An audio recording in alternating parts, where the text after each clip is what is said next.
जय हिंद दर्शकों, मैं हूं जितेंद्र दीक्षित। 4 PM महाराष्ट्र में आपका स्वागत है। दर्शकों, किसी भी राजनीतिक गठबंधन के लिए सबसे बड़ी परीक्षा का वक्त उस वक्त होता है जब चुनाव आते हैं।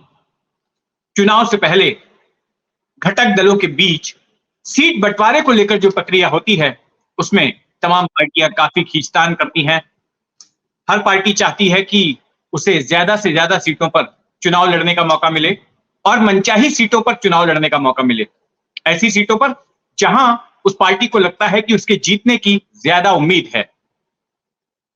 और यही कुछ हो रहा है इस वक्त महाराष्ट्र में। महाराष्ट्र में इस लोकसभा चुनाव में दो सियासी गठबंधन आपस में टकराने वाले हैं। एक गठबंधन है सत्ताधारी महायुति, जिसमें कि बीजेपी है, अजीत पवार वाली एनसीपी है और एकनाथ शिंदे वाली शिवसेना है। और दूसरी तरफ है विपक्षी गठबंधन महाविकास आघाड़ी का।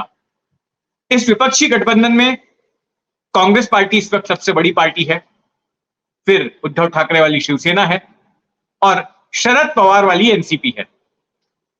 जहां तक महायुति का सवाल है, सत्ताधारी गठबंधन का सवाल है, तो उनकी ओर से हालांकि सीटों के बंटवारे को लेकर बातचीत शुरू जरूर हुई है, लेकिन आपसी मनमुटाव की या फिर खींचतान की खबरें अब तक बाहर नहीं आई हैं। लेकिन दूसरी तरफ अगर महाविकास आघाड़ी की बात करें तो इनके बीच आपसी झगड़े की खबरें लगातार आ रही हैं और इस झगड़े का जो नतीजा हुआ है वो भी देखने मिल रहा है। नतीजा ये हुआ है कि मिलिंद देवड़ा जैसे दिग्गज नेता कांग्रेस पार्टी को छोड़कर विपक्षी विरोधी खेमे में चले गए, यानी कि एकनाथ शिंदे की पार्टी से जुड़ गए। 2 महीने का ही वक्त बचा है चुनाव के लिए और ऐसे में अब तक महाविकास आघाड़ी सीटों का बंटवारा ही नहीं फाइनल कर पाई है। सीटों का बंटवारे के बाद फिर उम्मीदवारों के नाम तय होंगे और हालांकि अब तक 4 राउंड की बैठकें हो चुकी हैं, लेकिन अब तक कुछ भी फाइनल नहीं हुआ है। और खास करके कुछ ऐसी 9 सीटें हैं जिनको लेकर जो प्रमुख 3 पार्टियां हैं, वैसे तो महाविकास आघाड़ी में अब 4 पार्टियां हो गई हैं। चौथी पार्टी प्रकाश अंबेडकर की, डॉक्टर बाबा साहेब अंबेडकर के पोते प्रकाश अंबेडकर की वंचित बहुजन आघाड़ी भी है और वो भी अपनी डिमांड्स रख रही है इस गठबंधन के सामने। लेकिन जो 3 ऊपरी पार्टियां हैं उनके बीच में 9 ऐसी सीटों को लेकर विवाद है जहां पर कि ये पार्टियां अपना अपना दावा ठोक रही हैं। तो 9 सीटें कौन सी हैं, आइए उन पर नजर डालते हैं और समझते हैं कि विवाद क्यों है। अब एक सीट है पश्चिम महाराष्ट्र की नासिक की सीट। नासिक की सीट पर साल 2019 में अविभाजित एनसीपी की तरफ से समीर भुजबल ने चुनाव लड़ा था, छगन भुजबल के भतीजे, लेकिन वो चुनाव हार गए थे अविभाजित शिवसेना के उम्मीदवार हेमंत गोडसे से। अब सिनेरियो ऐसा है कि समीर भुजबल भी सत्ताधारी गठबंधन के साथ हैं और हेमंत गोडसे भी सत्ताधारी गठबंधन के साथ हैं। तो ऐसे में महायुति के लिए तो ये एक पेच रहेगा ही कि आखिर किसको टिकट दिया जाए। लेकिन दूसरी तरफ महाविकास आघाड़ी की बात करें तो महाविकास आघाड़ी में भी शिवसेना भी डिमांड कर रही है इस सीट को और एनसीपी भी कर रही है। दोनों का ही कहना है कि पिछली बार जब हमारी पार्टियां अविभाजित थी तो हमने यहां से उम्मीदवार उतारा था और हमारा यहां पर जनाधार है, तो इस सीट को लेकर पेच फंसा हुआ है। दूसरी सीट है कोल्हापुर की, दक्षिण महाराष्ट्र के कोल्हापुर की सीट। यहां पर संजय महाडिक अविभाजित शिवसेना के 2019 में सांसद चुने गए थे। अब इस सीट पर तीनों ही पार्टियां अपना दावा ठोक रही हैं। महाविकास आघाड़ी की ठाकरे वाली शिवसेना, शरद पवार वाली एनसीपी और कांग्रेस पार्टी, इनका कहना है कि हमारी स्थानीय इकाई जो है वहां पर मजबूत है और हमें मौका मिलना चाहिए। अगली सीट है मुंबई साउथ सेंट्रल की सीट। अब इस सीट पर पेच यह है कि 2019 में जो अविभाजित शिवसेना थी उसकी तरफ से राहुल शेवाले यहां से सांसद चुने गए थे, जो कि अब शिंदे गुट में हो गए हैं। अब ठाकरे गुट के लिए यह सीट एक ईगो का मसला है, क्योंकि जो दादर इलाका है जहां पर शिवसेना भवन है, शिवसेना का मुख्यालय है, वो इसी सीट के भीतर आता है।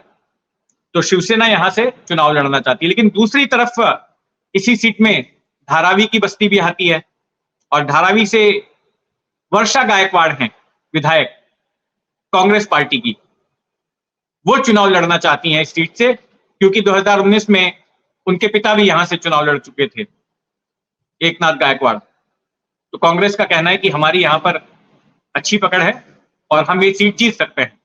तो इसको लेकर शिवसेना और कांग्रेस में झगड़ा है। फिर मुंबई की ही एक और सीट है, मुंबई नॉर्थ वेस्ट की सीट।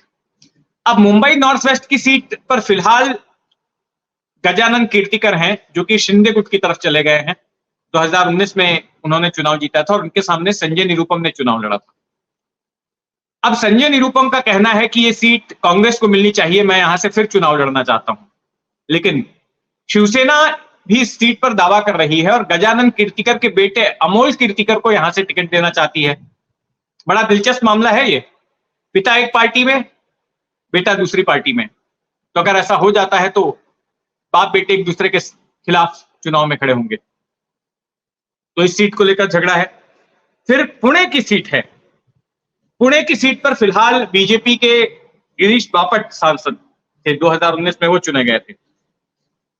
यहां पर कांग्रेस भी दावा ठोक रही है और एनसीपी की। कांग्रेस की यह पारंपरिक सीट मानी जाती रही है पुणे की, बीजेपी के जीतने के पहले। लेकिन दूसरी तरफ एनसीपी का कहना है कि पुणे क्षेत्र में शरद पवार का दबदबा है और उनके नाम से सीट निकल जाएगी, वो मांग रही है सीट। फिर वर्धा, नागपुर के करीब है शहर वर्धा, वहां की सीट है, जहां पर कि एनसीपी और कांग्रेस के बीच में झगड़ा चल रहा है सीट को लेकर।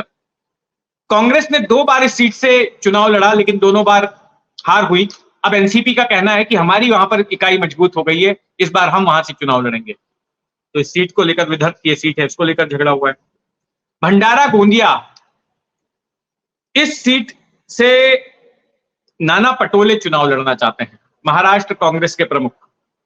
वो एक बार इसी सीट से 2014 में सांसद भी चुने गए थे बीजेपी के टिकट पर, लेकिन नरेंद्र मोदी से वो नाराज हो गए थे। उनका कहना था कि मोदी ने उनको अपमानित कर दिया था, जिसके बाद उन्होंने पार्टी छोड़ दी थी और कांग्रेस में आ गए थे। तो ये भी सीट है, इसको लेकर झगड़ा मचा हुआ है एनसीपी कांग्रेस में। फिर अकोला की सीट, अकोला की सीट गठबंधन जो है प्रकाश आंबेडकर के लिए छोड़ना चाहता है, वंचित बहुजन आघाड़ी के लिए। लेकिन इस सीट पर कांग्रेस दावा ठोक रही है। कांग्रेस का कहना है कि हमारी यहां पर अच्छी पकड़ है, ये सीट हमको मिलनी चाहिए। और एक सीट है हिंगोली की, जहां पर फिलहाल सांसद हैं हेमंत पाटिल शिवसेना के, मराठवाड़ा की ये सीट है। तो इस सीट पर भी कांग्रेस अपना दावा ठोक रही है कि यहां पर हम अपना उम्मीदवार उतारना चाहते हैं। तो कुल ये 9 सीटें हैं जिनको लेकर झगड़ा चल रहा है।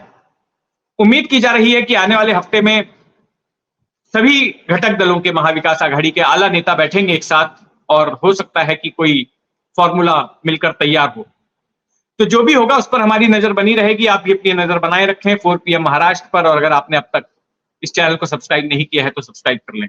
जय हिंद।